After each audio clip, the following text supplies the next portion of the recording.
গত আগস্ট মাস থেকে দাবানলে পুড়ছে ব্রাজিলের প্যান্টানাল জলাভূমি অঞ্চল। এই আগুনের কারণে ব্যাপকভাবে ক্ষতিগ্রস্ত হয়েছে সেখানকার বন্যপ্রাণীদের আবাসস্থল। দ্রুত আগুন নেভাতে অঞ্চলটিতে পরিবেশবাদী, বন্যপ্রাণী পরিষেবা এবং ফায়ার সার্ভিসের প্রায় ১০০ সদস্যের একটি দল গঠন করে সেখানে নিযুক্ত করা হয়েছে। ফায়ার সার্ভিসের সদস্যরা বলছেন, নৌকায় করে নদীর ওপারে গিয়ে তারা আগুন নেভানোর কাজ করেন। এ সময় তাদের প্রায় ৪০ মিনিট সময় লাগে। তারা জানান, আগস্টের প্রথম দিকে আগুনের সূত্রপাত ঘটে, পরবর্তীতে বারবার এই আগুন জ্বলে উঠতে দেখা যায়। সাধারণত শুষ্ক মৌসুমে এই ধরনের অগ্নিকাণ্ডের ঘটনা প্যান্টানাল জলাভূমিতে দেখা দিয়ে থাকে।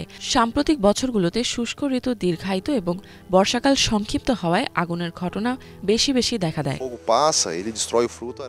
উইলিয়াম আসুনকাও নামে এক বিশ্লেষক জানান, জলাভূমিতে পানির পরিমাণ কমে গেছে। সূর্যের তাপের কারণে জলাভূমিগুলো দ্রুত শুকিয়ে যায়, ফলে অঞ্চলটিতে সহজেই আগুন ছড়িয়ে পড়ে।